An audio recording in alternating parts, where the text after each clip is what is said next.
Om Shanti, good evening, welcome.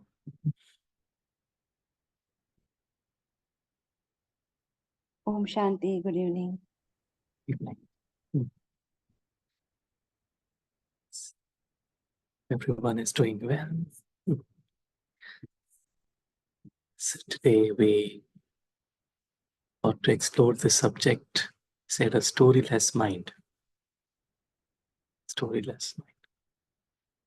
We often hear words such as, bodiless, egoless, viceless, formless. But in this word, we said storyless.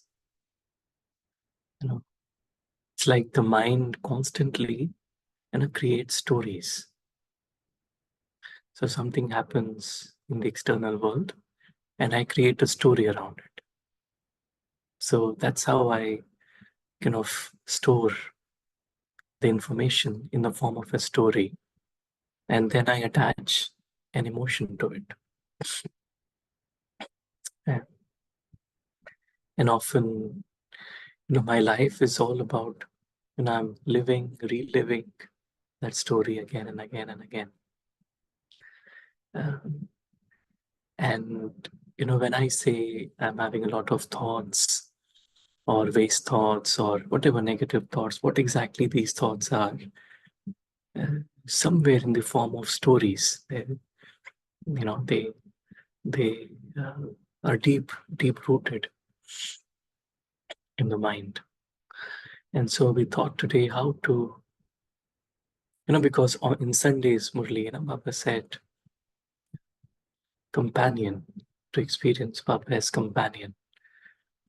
And how do we really experience Baba as companion if we are engrossed in the story? Because if we are completely entangled in the story world, we will bring Baba down to the level of the story. And we will try to, use Baba to make our story look better or to improve, whatever is happening in the story.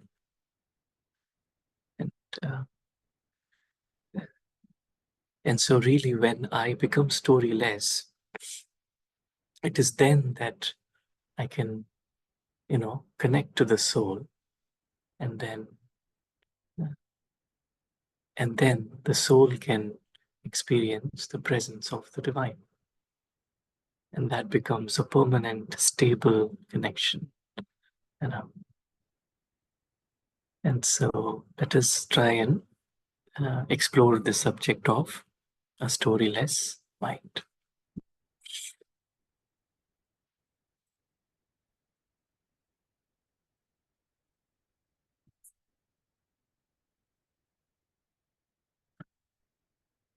Just like, there are clouds, and above the clouds is, just the sky. The same way, all our thoughts around the story that we create are like the clouds. And often we get lost in the world of the clouds. Even in this moment, if I ask myself, what is the story that I'm telling myself? And the story is related to the character that I'm playing. And often when the story seems to be real, it is then that I come under the influence of whatever is happening in the story. And so meditation, when Baba says that, become bodiless, what really Baba means is, when Baba says, forget the body and the religion of the body or the nature of the body, right? Or the relationships of the body. It's really, all the stories around this role that I have created and I'm living inside, to be able to just let go of those. Yeah. So we say the only constant in drama is the only constant in drama? Change. Good. Yes, the only constant is change. Right. Change is constant. Because a story means things are happening, events are happening, right? Scene 1, scene 2, scene 3, and they will be connected, right? And so that's what a story is, right? So we can say drama or the story is the same thing. If Baba uses the word drama, we're just using the word story. It's the same thing. So the only thing constant is change. Means whatever I'm seeing today will change tomorrow. It's not going to be the way it is. So when I ground my consciousness relative to drama, I experience change as real, which makes my mind susceptible to fear. And when I ground my consciousness, so let's say my consciousness is separate, drama story. And when I ground my consciousness relative to the story, the drama, I experience change as real. Yeah, because whatever is happening to the drama, I feel it is happening to me. You know, which makes my mind susceptible to fear. Because then this fear is the fear of loss, right? I've created an expectation, this thing should be like this. But because it is changing, if it doesn't turn out the way I have expected it to, then, there is this fear or worry or anxiety, whatever we may call it. And that's what we say, a mind that is grounded in the story. Is, we can say a story-full mind is susceptible to fear. And what is the option that we have? Is the option is we have is I have the option to ground my consciousness relative to the divine, who is outside the story. When I ground my consciousness means I'm experiencing what God is experiencing, right? So I ground my consciousness relative to the divine, the only constant absolute source. The drama will change, whatever is, happening will change. But the only one that is constant is the divine. And the divine is beyond the drama. This enables me to automatically experience change as a game and enjoy the changing scenes of drama. So a story-full mind is afraid of the scenes changing, but a story-less mind is enjoying it. Whatever is happening, it is a game. Is not analyzing it. It's not, there's no expectations around it. It's just enjoying it. And so he's playing a game. So the consciousness is, or the experience is, I'm living this life, but I'm enjoying the game. Whatever scenes come, they're part of the game. And so in a game, there could be scene of some games I win, some games I lose. That's fine. But it's a game. And so that perspective develops when the mind is storyless. So when a story full, right, fearful, worryful, anxious mind, because, and so it's very easy, like uh, during the day, if I feel something is bothering me internally, and you just need to check, where is my consciousness? Is it related to, grounded to the drama or Baba? This is very easy. And when it is drama, there will be one or the other form of fear. And when it is Baba, there won't be any fear. There would be this experience of, I'm enjoying the game of life. As a soul, there is nothing that I can lose. Right? As a spiritual being of light, there's nothing that I can lose in this play of life. And so with that clarity, I just visit here, enjoy this game.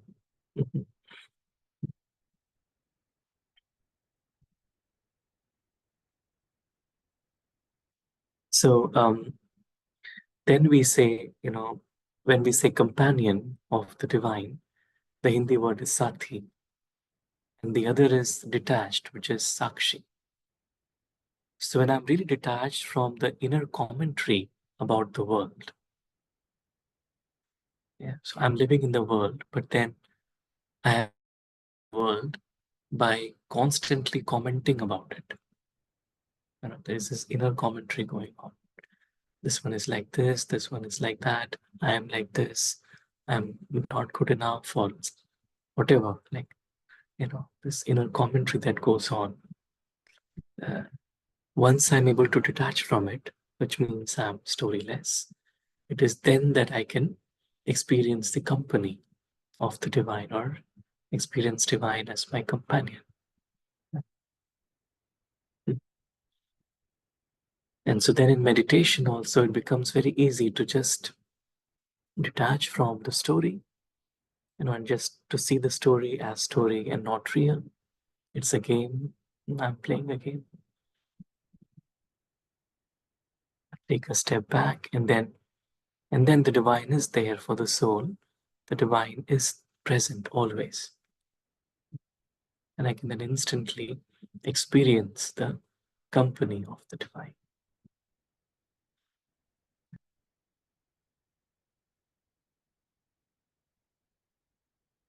So if we look deeper into the concept of the story, in any story, there is always a narrator. A narrator is the one who narrates the story, right? So in this context, who is the narrator?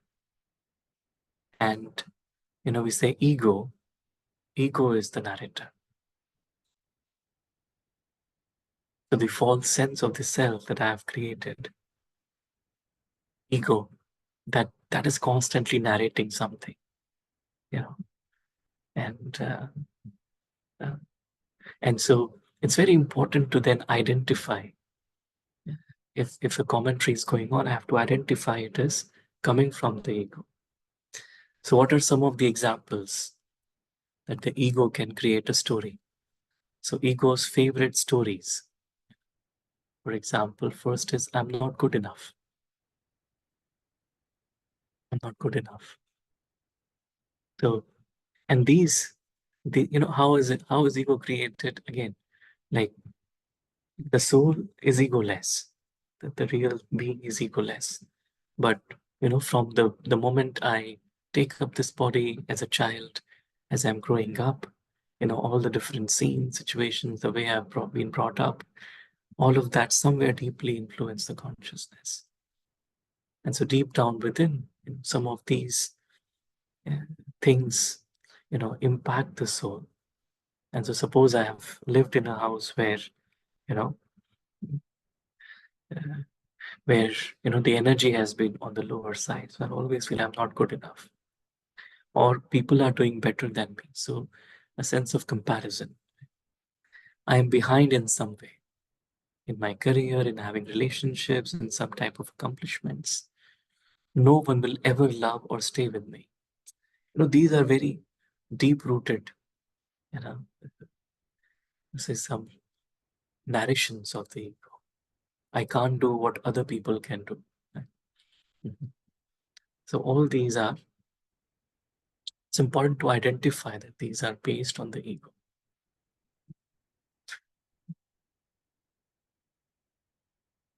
And once I've identified, I can then, see it for what it is.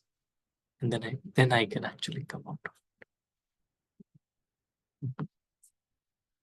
So let me take a pause here, and just maybe uh, see if there are any thoughts. And, mhm.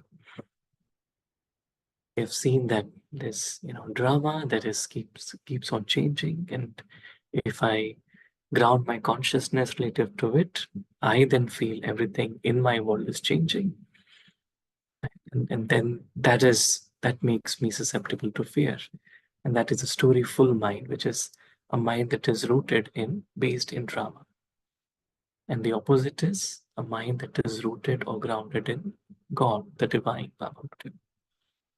And because the divine is constant, the divine never changes, the divine is always, filled with peace, love, happiness. So that's the constant experience the mind gets. Right? And then we realize, how do I know that my consciousness is based in drama? Is all these narrations, will come in the mind. Either I'm not good, or it's a comparison, competition, or all these, things, whatever Baba says, vices, right? Or the progenies of the vices, right? Anger, greed, attachment, whatever. And the moment I feel it, means that I'm somewhere rooted in the drama. Mhm.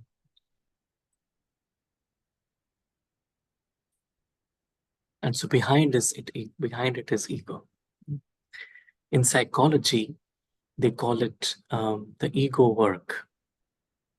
Like, how do I identify it is ego? And once I've identified it is ego, what do I do with it? And so, there is a little video on, how do we uh, identify it is ego, and what do I then do with it from the perspective of psychology. So you want to watch that video?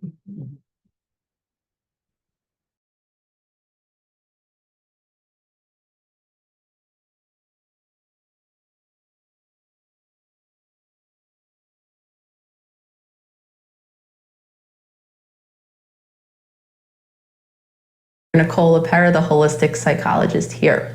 So today's video is on a topic that I get a lot of questions about, ego and ego work. So first I'm going to take us through what the ego is, what ego work is, and how to get started. So first and foremost, this ego, we each have one. What is it? It's a part of our self-identity that has been internalized based on our very real lived experiences. For most of us, this begins in childhood. So I'm going to use an example to illustrate. Say as a little child, we find something that just lights us up. We're so interested in it. Different for each of us. Some of us, it might be art, some of us sports, dancing, whatever. We find that thing and we have the experience of, we're glowing, we're excited, and we're in the presence of one of our caregivers. And if that caregiver responds, maybe they don't respond at all. Maybe they just kind of ignore us and our excitement, or maybe as we approach and try to show them how excited we are, they're a little bit detached, they're not there.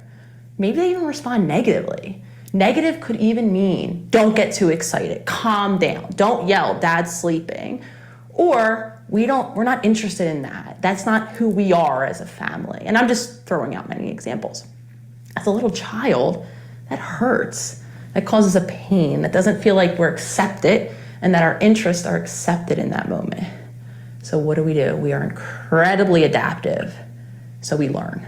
Meaning, chances are over time, we're going to show interest in that particular thing or similar things less and less to avoid that same hurt. That's what we call as a shadow. Doesn't mean that art or that dance or that music or whatever it is isn't still part of who we are or our interest in that. Of course it is.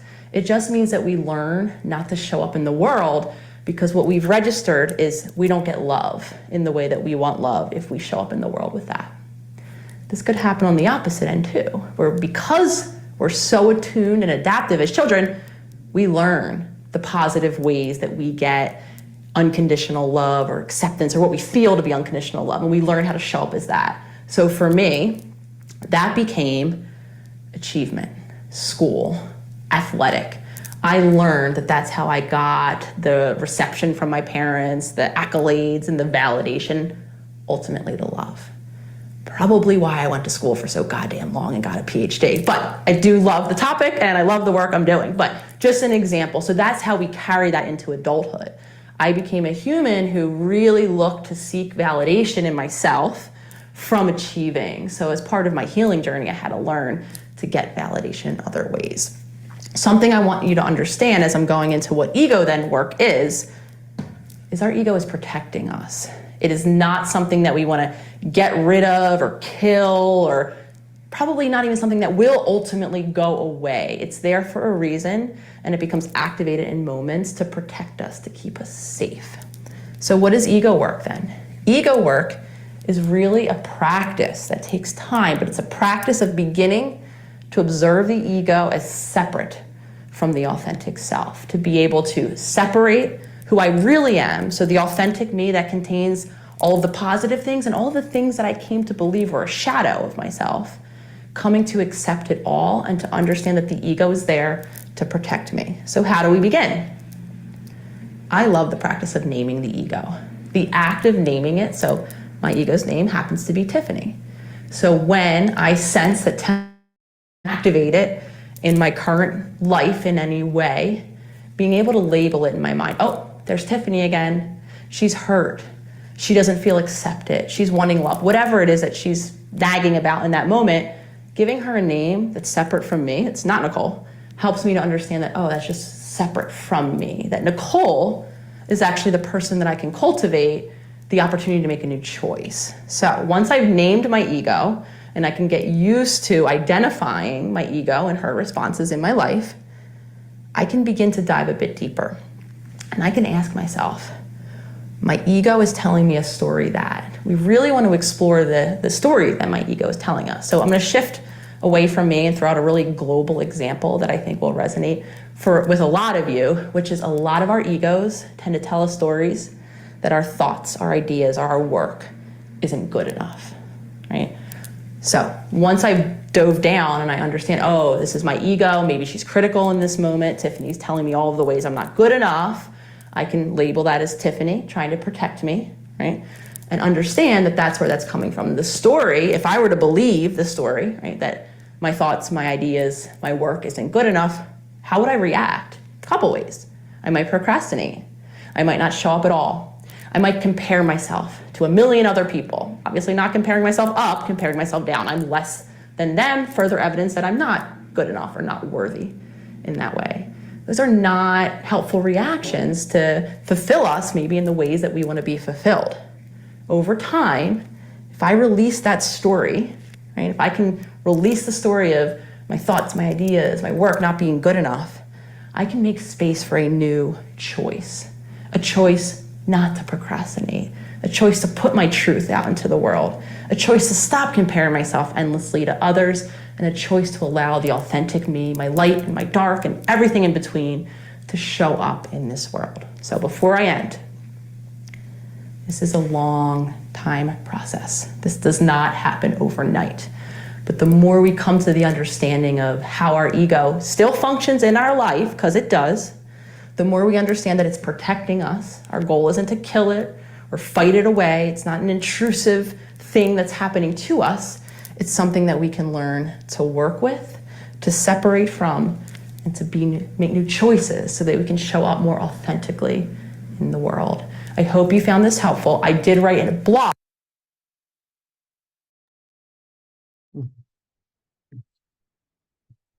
So I thought that it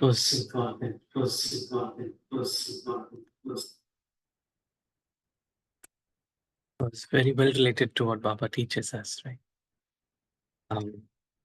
Like first identifying G. It's little. So it's like she's describing this, what it takes to identify the ego, and then what do I do with it, right?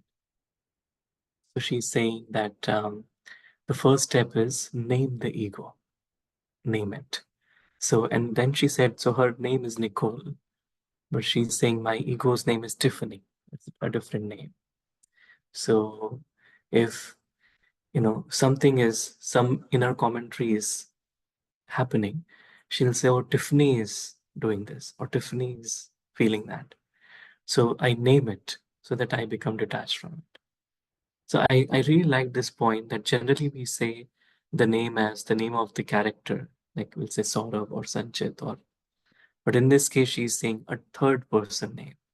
So ego is that, so that I instantly detach from it. So that is the first step. So this is how we become storyless, right? How when the mind is engaged in the story, in the game of ego, how to disentangle. So first step is name the ego. Second is my ego is telling me a story that. So I name the story. What is the story that the ego is telling me? So just like we, understood in the last slide, I'm not good enough, or this thing is not happening in the way I perceived it.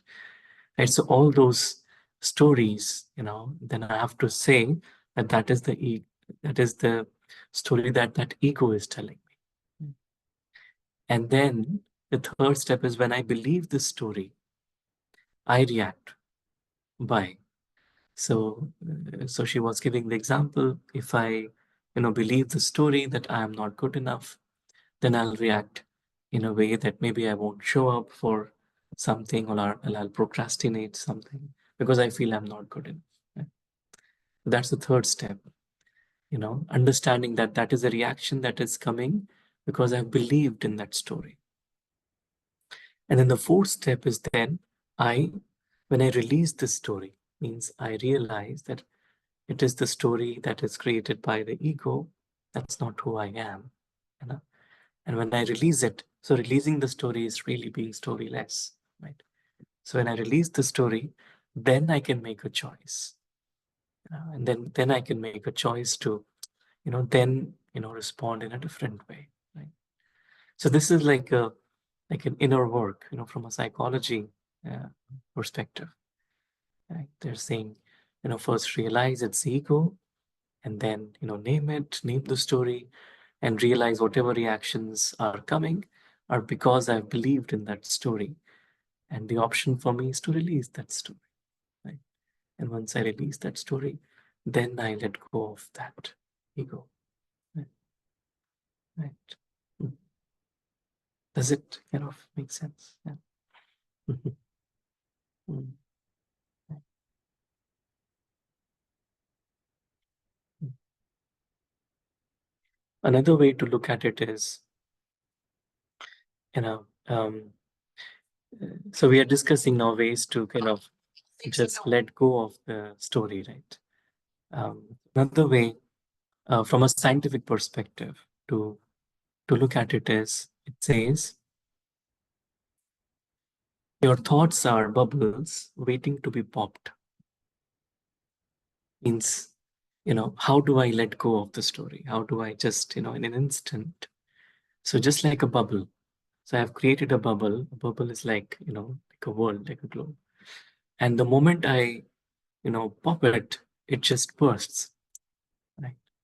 So I could have created a big story, but the moment I, and then it's a little interview of a scientist who describes very beautifully how thoughts or the stories that we create are really like bubbles, and how by, you know, awareness, or Baba teaches us, soul consciousness, the moment we become aware of who we are, we can really just pop that bubble, and that bubble will no longer then exist. It's basically, becoming storyless. Right? So if we have time, we can watch another another. Okay, so that was from a psychology standpoint. This is more from a scientific standpoint.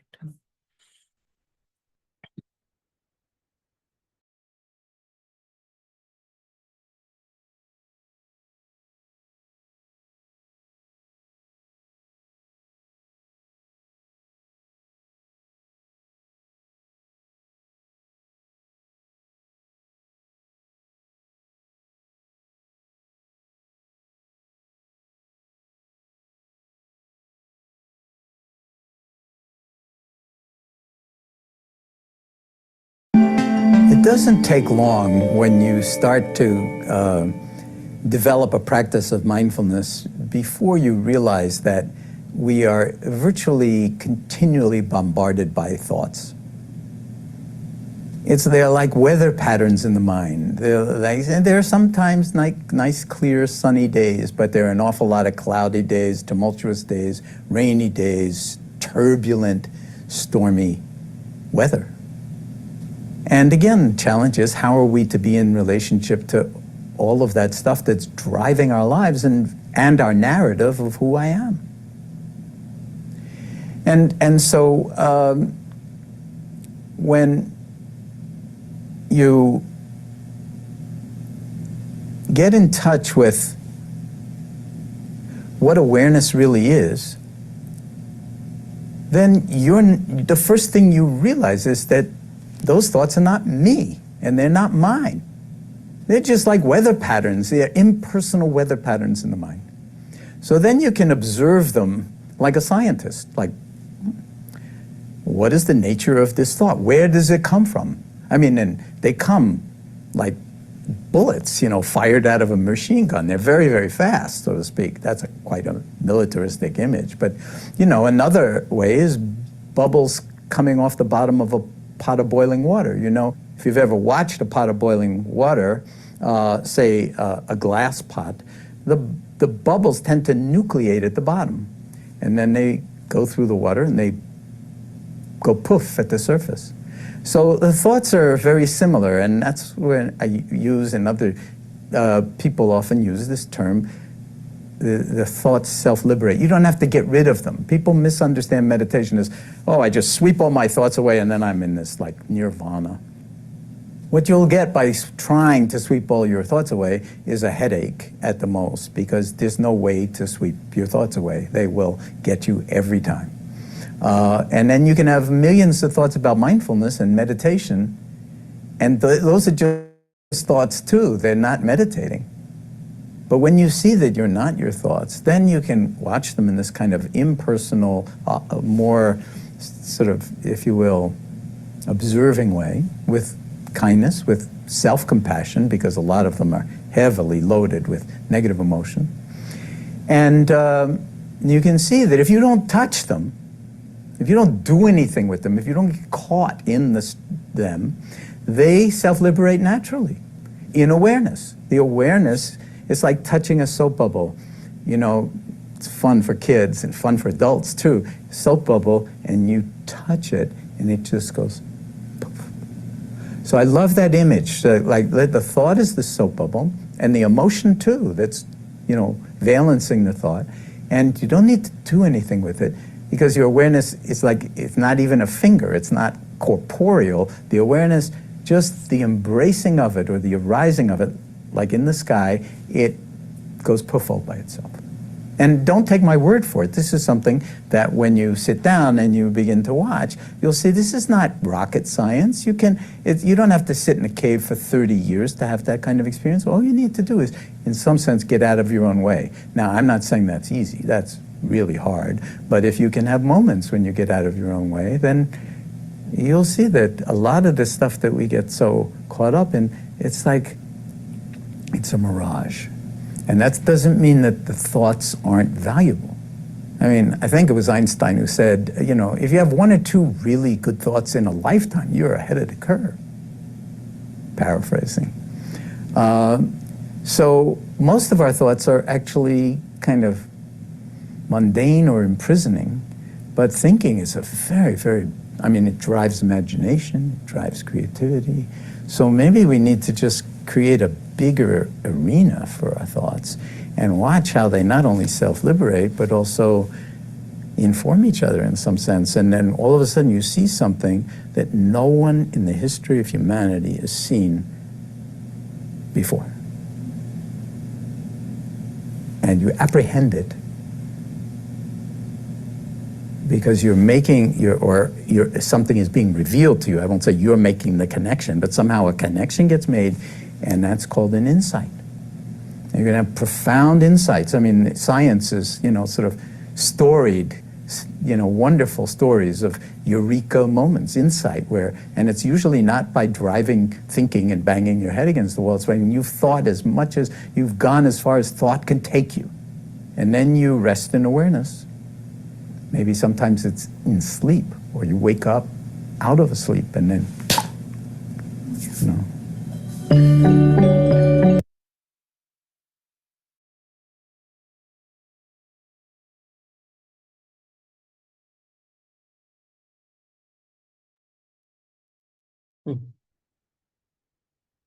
This image of, I really like this image of a bubble. And then I don't have to do anything, but just like it said, like a bubble that is, from the bottom of a pot, it just automatically goes up and then, diminishes. In the same way, all these stories that I've created, the moment I, again, detach, I observe, and then they just come and go. The trick is I don't have to do anything, really. Sometimes I feel I have to do something, but in order to detach, I really don't have to do anything. That's why, when Baba says man mana bhav, right? It's like when the soul is just holding on, to that awareness, I, the soul, my Baba, and then everything around in the drama, it'll just fade away. Just like you were saying, there could be a stormy weather or whatever weather. So that is the inner world that is created based on the drama. But it's all transient.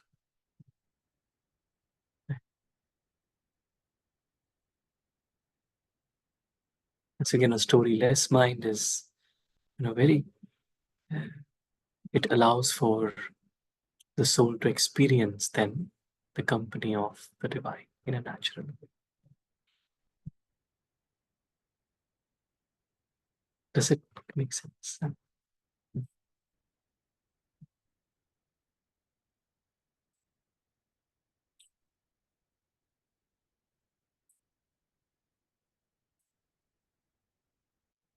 And so it says, the detached observer perspective allows the soul to see.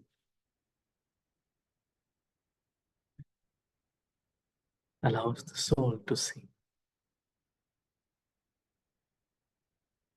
So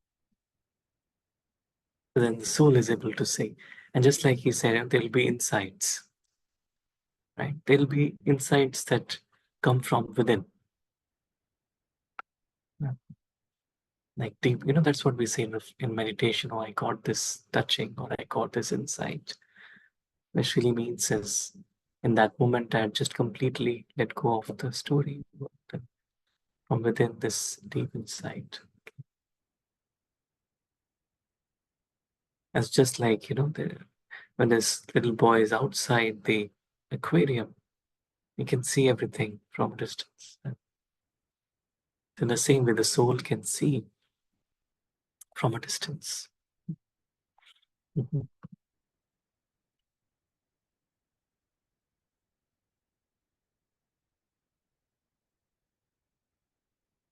And when the soul sees, when the soul is seeing, sometimes Baba will say the third eye. Right? What is the third eye? It means the soul is aware of the truth. The soul can see. When the soul sees, then nothing, no story can confuse the mind. It's like the soul has come into clarity.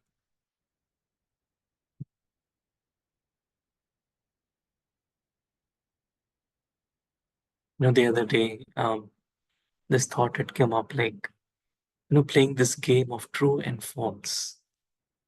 And when we were kids, we, used to be, given this exercise, right? A statement, then you say true or false. And if I, uh, whatever inner commentary I am, suppose this commentary comes, I am not good enough, right? Then if I take a step back and ask myself, is it true or false? So when I say I am not good enough, so then first question is, who is I? Who is I here? Is it the soul or is it this character? So when I say I am not good enough, from the perspective of the soul, is the soul not good enough? No, the soul is good. Because the soul is a child of God. The soul is pure, peaceful, loving, right? So from the perspective of the soul, this statement is false. It's not true. Okay, from the perspective of ego, it could be true that Saurabh is not good enough in certain thing. It could be good in something else, but not good in something. So the moment the soul is able to see, then no story will, hold any ground. The soul is then aware. And then that's where the bubble the bubble will burst. The bubble will not stay.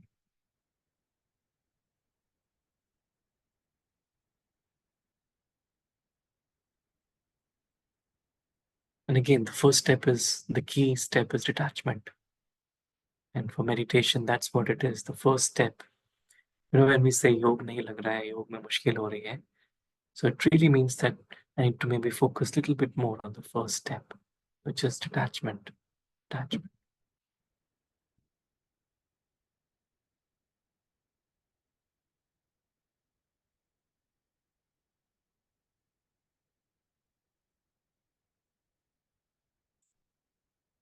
Mhm.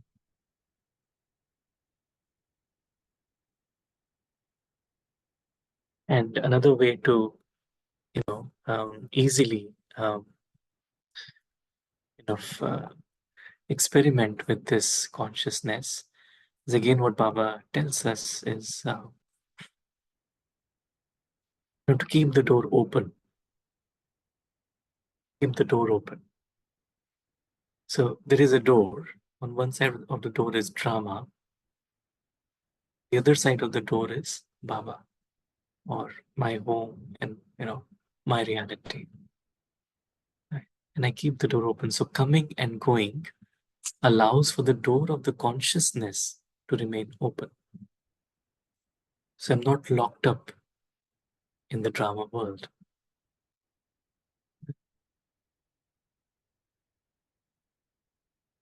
So suppose I'm in a stadium and a party is happening, I'm involved in it, and suddenly, there is a fire. Then what will I do?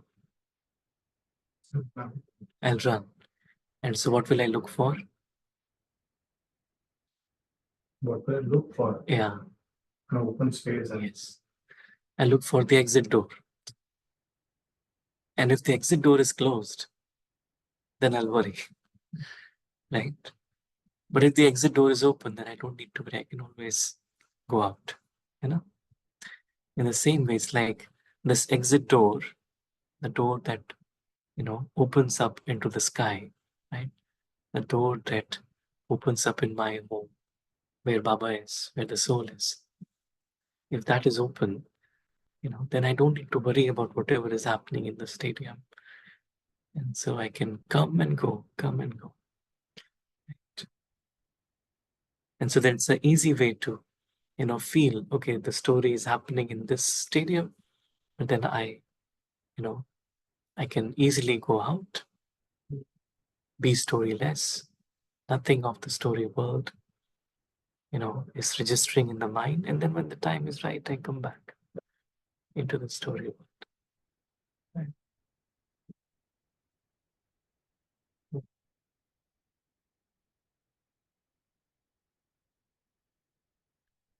And so all the different methods and techniques what Baba teaches us, right? Baba says, Videhi bano, Dehi abhimani bano,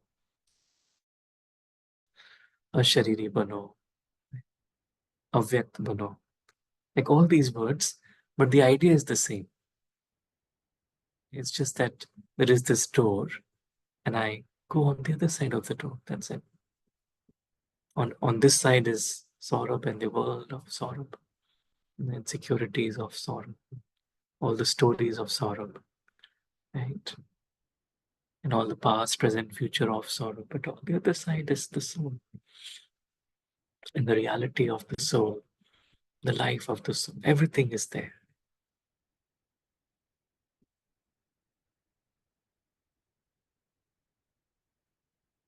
And so Baba's knowledge really is to make a story less, to disconnect, to detach. So that's why Gyan, knowledge, is the means to really detach. The knowledge of the soul allows me to detach from the Saurabh. Knowledge of the home, where I've come from, allows me to detach from physical things, right? Knowledge of my spiritual family, all the soul family, allows me to detach from the physical relationships, right? Knowledge of God, it allows me to, stop having temporary supports, right? Knowledge of time allows me not to get fixated on, what is the temporary story of this. Knowledge of the tree allows me to see every soul as, is innocent. Every soul has had a journey from their home of light. They're all playing their roles and we're all actors.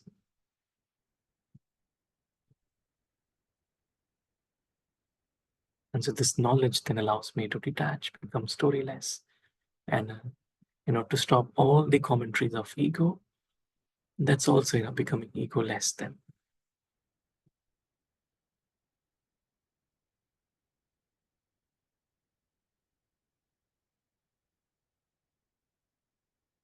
And that's what when Baba is knowledgeful. Baba is living in that space because Baba is experiencing these naturally.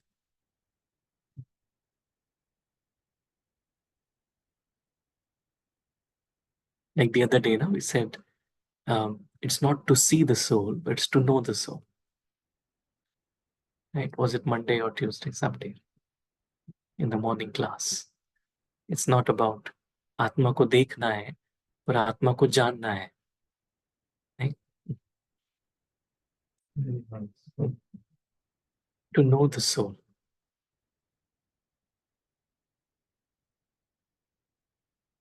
So meditation is not about just trying to visualize, right, a point of light and then, no, it's about knowing the soul.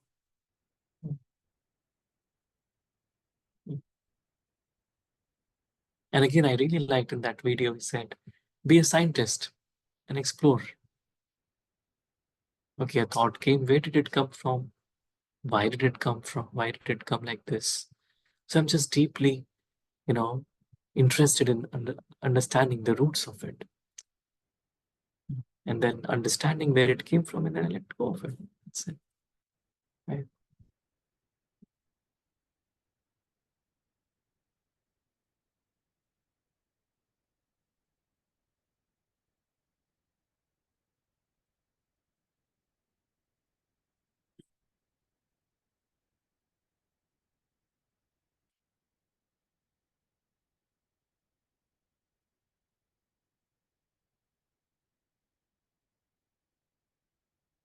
And then when the mind is clear, clean and clear, then what Baba tells the soul, then it will enter the mind. Right? Because right now the cup is already full. So how can God then pour his knowledge? Because already so many stories are there in the mind. But only when the mind is storyless, then what God is telling the soul will stay. Right? Will enter container of the mind, will be full with then God's knowledge.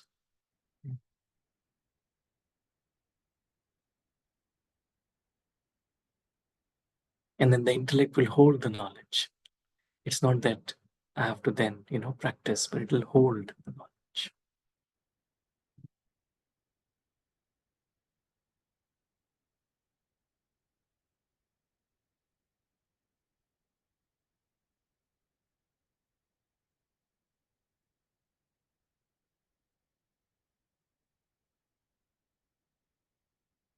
The word story, it's like whenever, even if we watch, a video, a movie, so it's a story ना. ठीक है, जो भी कुछ हुआ पर तो कहानी थी ना. It was just a story. Someone wrote it, someone enacted it, someone directed it. But it's a story. It's not real. And so seeing it as a story allows me to stop seeing it as real. And because it's not real, it's just happening. Right? I don't need to invest my emotions in it. Only when I feel it is happening to me, then I create, inner commentary around it. Otherwise, it's all good. It's in the story, it's happening, it's good. Otherwise, I create expectations. हुआ तो भी अच्छा है, नहीं हुआ तो भी अच्छा है. It's fine. It's a story. I'm enjoying it. Like every scene of life, I'm enjoying it. It could be victory, it could be defeat, it could be, praise, it could be defamation, it could be uh, uh, profit, it could be loss, it could be anything. But it's a story, it's a game. I'm playing it, I'm enjoying it. Mhm.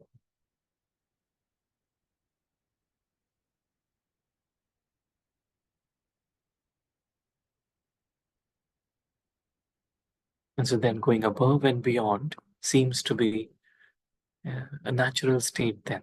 The soul is above, beyond, and from there the soul is seeing everything down below.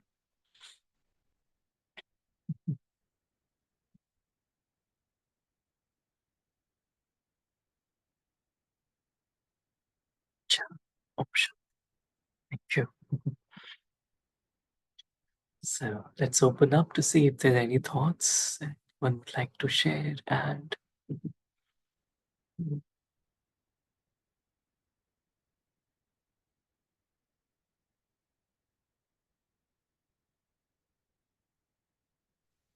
Saurabhai, Om Shanti. option. I joined late to the session. Probably I listened to the recording and then Okay, I sure. can probably we can discuss offline in case of. I thought it's 6:30. Earlier we used to have at 6:30, right? So I got Ah, confused with the timings. no problem, no problem. Yeah. Yeah, but switch on. Om Shanti.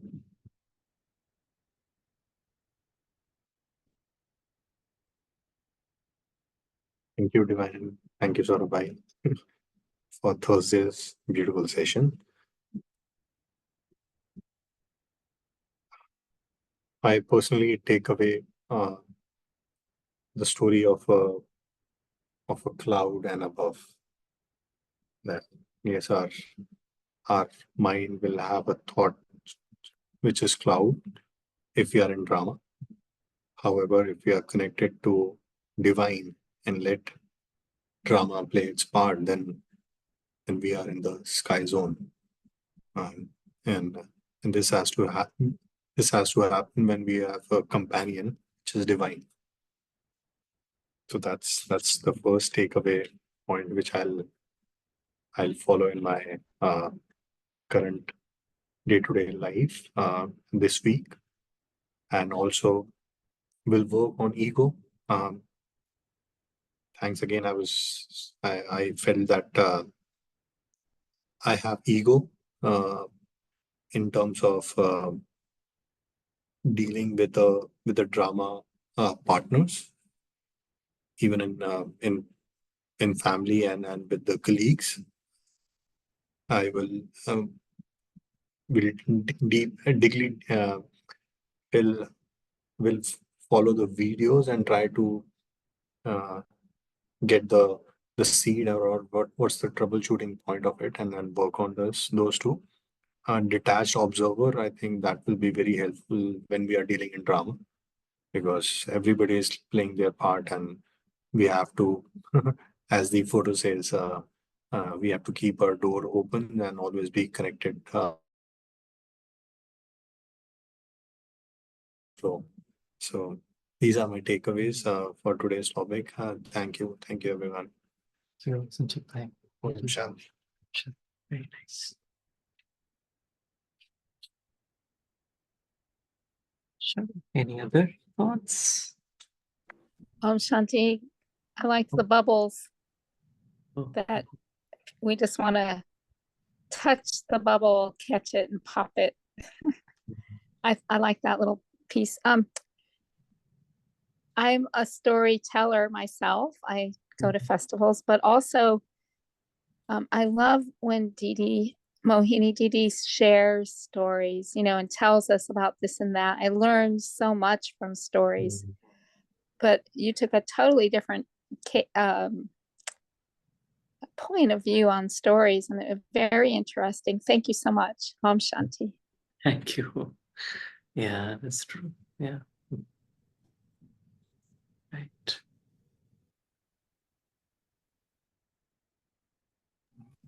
So Saurabhai, do we have such sessions on every Thursdays during summer, or it is every other Thursday? It's every Thursday, 6 to Every 7. Thursday, right? 6 to Yeah. 7. Okay, right. Okay. Thank you.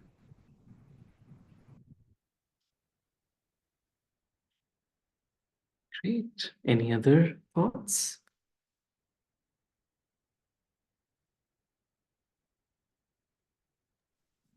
Yeah, nothing, Saurabh. So I wish everyone a very happy International Yoga Day, which is this Oh, yeah. Saturday. You too. Tomorrow, Yeah. tomorrow, right? Tomorrow, yeah. Tomorrow, yeah. But Tomorrow. I think some place we are celebrating on Saturday. We are doing the Surya Namaskara and Nice. so yeah. Great. Mhm. Thank you. Thank you.